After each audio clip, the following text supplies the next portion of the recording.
ఏపీలోని పలు జిల్లాలకు వర్ష సూచన జారీ చేశారు అధికారులు. 4 జిల్లాలకు రెడ్ అలర్ట్, 8 జిల్లాలకు ఆరెంజ్ అలర్ట్ ప్రకటించారు. విజయనగరం, మాన్యం, అల్లూరి, విశాఖ జిల్లాలలో మోస్తారు నుంచి భారీ వర్షాలు కురిసే అవకాశం ఉందన్నారు. లోతట్టు గ్రామాల ప్రజలు అప్రమత్తంగా ఉండాలని సూచించారు. మత్స్యకారులు వేటకు వెళ్లొద్దని హెచ్చరించారు.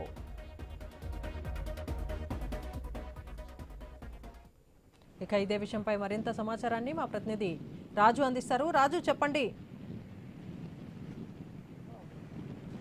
ఉత్తర వాయువ్య బంగాళాఖాతంలో అల్పపీడన ప్రభావంతో ఇప్పటికే ఉత్తరాంధ్ర వ్యాప్తంగా ఉన్నటువంటి జిల్లాల్లో వర్షాలు అయితే కురుస్తున్న పరిస్థితి ఉంది. ప్రస్తుతం ఉమ్మడి విశాఖపట్నం జిల్లా వ్యాప్తంగా కూడా గత కొద్దిసేపటి నుంచి కూడా వర్షాలు అయితే పడుతున్న పరిస్థితి కనిపిస్తుంది. రానున్న 3 రోజులు కూడా వర్షాలు మరింత పెరిగే అవకాశం ఉందని చెప్పి కోస్తాంధ్ర కూడా ప్రస్తుతం అయితే ఎల్లో అలర్ట్ కూడా జారీ చేయడం జరిగింది. ఒడిశా, తెలంగాణ, కోస్తాంధ్ర ప్రాంతాల్లో సముద్ర మట్టానికి 5.8 కిలోమీటర్ల ఎత్తులో ఉపరితల ఆవర్తనం కొనసాగుతుందని చెప్పి విశాఖ వాతావరణ శాఖ అధికారులు అయితే ప్రకటించారు. దీని ప్రభావంతో రాబోయే 48 గంటల్లో కూడా ఈ అల్పపీడన పశ్చిమ వాయువ్య దిశగా కదిలి వాయుగుండంగా బలపడే అవకాశాలు ఉన్నట్టుగా తెలుస్తున్నాయి. వాయుగుండం ఏర్పడిన నేపథ్యంలోనే రాగల 3 రోజుల పాటు భారీ నుంచి అతి భారీ వర్షాలు కురిసే అవకాశం ఉందని చెప్పి విశాఖ వాతావరణ శాఖ అధికారులు తెలియజేస్తున్న పరిస్థితి. ఏపీలో ముఖ్యంగా చూసుకుంటే ఉత్తరాంధ్రతో పాటు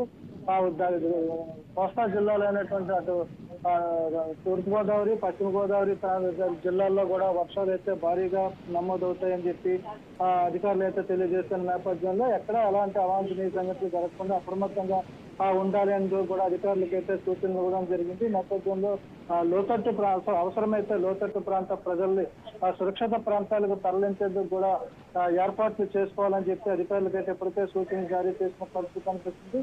ముఖ్యంగా చూసుకుంటే విశాఖపట్నం, విజయనగరం, శ్రీకాకుళంతో పాటు అల్లూరి సీతారామరాజు, అనకాపల్లి, కాకినాడ జిల్లాల్లో ఇప్పటికే భారీ వర్షం అయితే కురుస్తున్న పరిస్థితి కనిపిస్తుంది. దీంతో లోతట్టు ప్రాంతాల్లో ఇప్పటికే వరద నీరు కూడా వచ్చే అవకాశాలు ఉన్నట్టయితే అంచనా వేస్తున్నారు అధికారులు. దీనికి సంబంధించి కూడా పూర్తిస్థాయి ఏర్పాట్లు అయితే చేయాల్సిన పరిస్థితి కనిపిస్తుంది. ఓకే, రైట్, థ్యాంక్ యూ రాజు. ఇక మెదక్ జిల్లాలోని